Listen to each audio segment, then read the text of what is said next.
High తరచుగా మనం subconscious mind గురించి వింటూ ఉంటాం. యాక్చువల్గా చెప్పాలంటే సబ్కాన్షియస్ మైండ్, కాన్షియస్ మైండ్ అని రెండు బ్రెయిన్స్ లేవండి, రెండు మైండ్స్ లేవు మనకి. ఒక మైండే ఉంటుంది. అది కాన్షియస్ స్టేజ్లో ఉన్నప్పుడు, మనం మెలకుగా ఉన్నప్పుడు, డే టు డే లైఫ్లో మనం పర్సీవ్ చేసే ఆలోచనలు కానీ, మనం చూసే థింగ్స్ని కానీ, మన మెమరీస్ కానీ, ఇవన్నీ కూడా కాన్షియస్ మైండ్ కంట్రోల్లోకి వస్తాయి. కానీ ఒకటి మనం ఆలోచించుకుంటే, నైట్ టైం మీరు పడుకున్నప్పుడు ఏం జరుగుతుంది?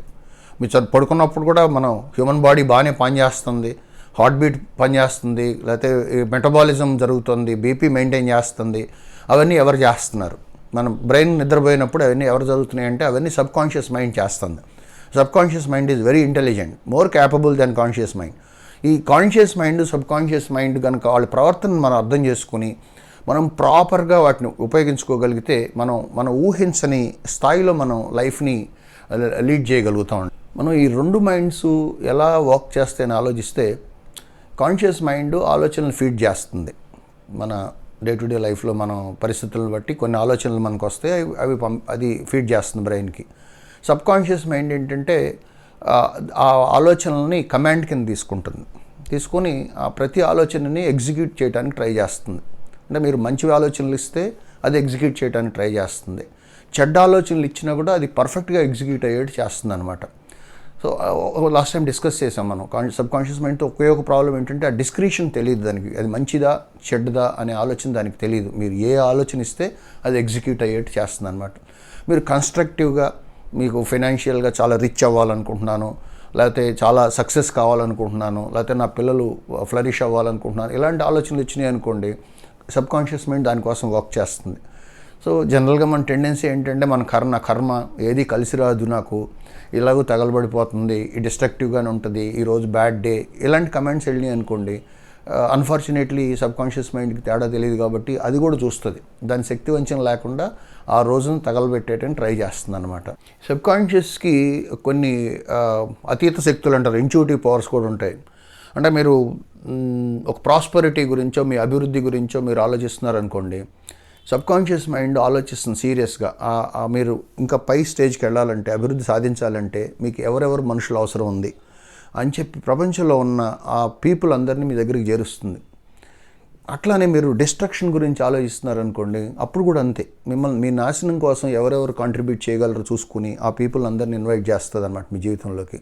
అందుకే మీరు అనలైజ్ చేసుకుంటే మీ లైఫ్ని, పాత రోజుల్లో మీరు అభివృద్ధి చెందేటప్పుడు తెలియకుండా చాలామంది పీపుల్, అప్పుడు దాకా పరిచయం లేని వ్యక్తులు చాలామంది మీ జీవితంలోకి వచ్చేసి మిమ్మల్ని పైకి పుష్ చేసి మళ్ళీ డిజపేర్ అయిపోతారు. మీకు హెల్ప్ చేయడం కోసమే వచ్చినట్టు మనం ఫీల్ అవుతాం మనం. సో అలానే మనం బ్యాడ్ స్టేజ్లో ఉన్నప్పుడు డెఫినెట్గా అట్లానే సేమ్ తెలియని వ్యక్తులు మన జీవితంలోకి వచ్చేసి మనని ఇంకా అణగదొక్కేసి మన నాశనానికి వాళ్ళ వంతు సహకారం అందించేసి మళ్ళీ డిజపేర్ అయిపోతారు. యాజ్ ఇఫ్ ఆ పని కోసమే వాళ్ళు మన జీవితంలోకి వచ్చినట్టు వస్తారన్నమాట. అంటే మన సబ్కాన్షియస్ ద్వారా మనమే ఇన్వోక్ చేస్తున్నాం, వీళ్ళందరినీ ఇన్వైట్ చేస్తున్నాం మన జీవితంలో. So such a miraculous powers subconscious has got అండి. ఇప్పుడు ఈ సబ్కాన్షియస్ మైండ్ గురించి మనం మాట్లాడుకుంటున్నాం, కానీ మన పెద్దవాళ్ళు ఇదివరకు చెప్పేవాళ్ళండి, ఇంట్లో అంతా మంచిగా మాట్లాడండి, చెడు మాట్లాడొద్దు, పైన తదాస్తు దేవతలు ఉంటారని. అంటే వాళ్ళ నమ్మకం ఏంటంటే మీరు ఏమైనా చెడు మాట్లాడితే కూడా వాళ్ళు తదాస్తు అంటారని చెప్పి, అంటే అది జరిగేట్టు దీవిస్తారని. మంచి మాట్లాడితే డెఫినెట్గా దానికి కూడా తదాస్తు అని మిమ్మల్ని బ్లెస్ చేస్తారని నమ్మకం, మన పెద్దవాళ్ళ నమ్మకం. మేబీ ఆ తదాస్తు దేవతలే ఈ సబ్కాన్షియస్ మైండ్ అయి ఉంటుంది మన దీంట్లో. అండ్ ద కమాండ్స్, మనం ఏమి ఆలోచనలు ఏం కావాలనుకుంటున్నామో జీవితంలో అవి ఒక అందమైన ఎక్స్ప్రెషన్ రూపంలో రాసుకుని మనం పేపర్ మీద వాటినే కమాండ్స్ కింద మనం ఇవ్వగలిగితే సబ్కాన్షియస్ మైండ్కి డెఫినెట్గా వండర్స్ జరుగుతాయి. ఆ కమాండ్స్నే మనం పాజిటివ్ ఎఫర్మేషన్స్ అంటాం.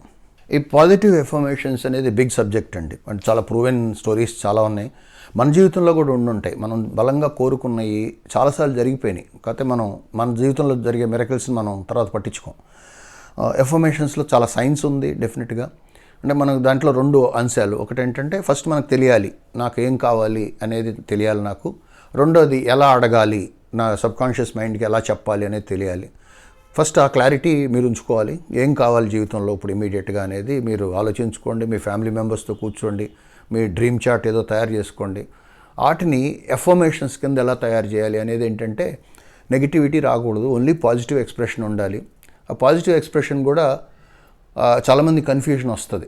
అంటే for example problem free life అన్నారనుకోండి, ఈ వర్డ్ చూస్తానికి పాజిటివ్ స్టేట్మెంట్ లాగా అనిపిస్తుంది, కానీ it's not a positive statement. అంటే మీరు ఉదాహరణకి మీరు ఈ ప్రాబ్లమ్ ఫ్రీ లైఫ్ అని గూగుల్లో సెర్చ్ చేశారనుకోండి, గూగుల్లో ప్రాబ్లమ్స్ రిలేటెడ్ ఆర్టికల్స్ అన్నీ వస్తాయి. అది డెఫినెట్గా దాని గ్రామర్ తెలియదు గూగుల్కి. ప్రాబ్లం ప్రతి వర్డ్కి రిలేటెడ్ ఆర్టికల్స్ అన్నీ వస్తాయన్నమాట. ఎగ్జాక్ట్లీ సబ్ కాన్షియస్ కూడా గ్రామర్ తెలియదు. మీరు ప్రాబ్లమ్ ఫ్రీ లైఫ్ అన్నప్పుడు ప్రాబ్లమ్స్ అడుగుతున్నారేమో అనుకుంటుంది అనమాట. దానికంటే హ్యాపీ లైఫ్ అని అడగటం బెటర్ వే అనమాట. డైరెక్ట్ స్పీచ్లో ఉండాలి.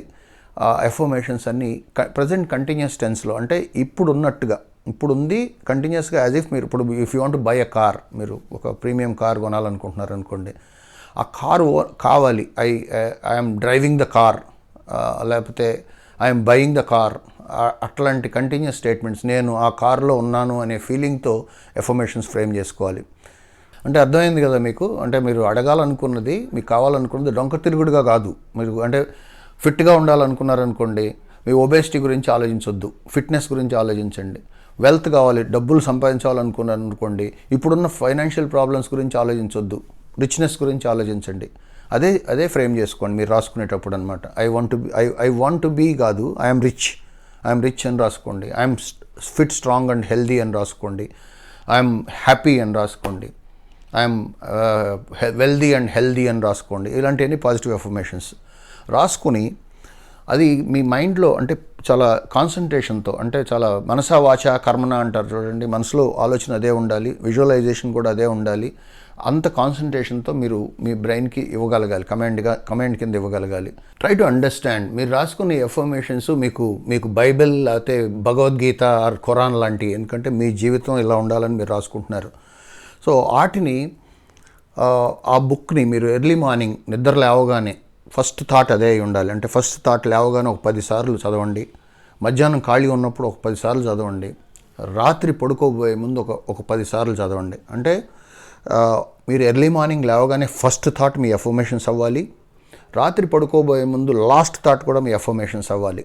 ఈ ప్రాసెస్ని కనుక మీరు 40 days చేయగలిగితే డెఫినెట్గా జీవితంలో వండర్స్ జరుగుతాయి. మీరు ఊహించిన, మీరు కోరుకున్న ఆ అంశాల్లో ఏదైతే మీరు 4-5 ఫ్యాక్టర్స్ మీరు కోరుకుంటున్నారో మీకు క్లియర్గా విజిబుల్ డిఫరెన్స్ కనిపిస్తుంది అనమాట. సో ఇవన్నీ గైస్, ఇదంతా నేను బుకిష్గా చదివి చెప్పట్లేదు, నేను experimented. All these things I experimented on my self. నా జీవితంలో నేను ఎక్స్పెరిమెంట్ చేసి చాలా క్లియర్గా నేను అడ్వాంటేజ్ పొందిన విషయాలు నేను మీకు చెప్తున్నాను అనమాట. అండ్ కమింగ్ వీడియోస్లో I will share my experiences two.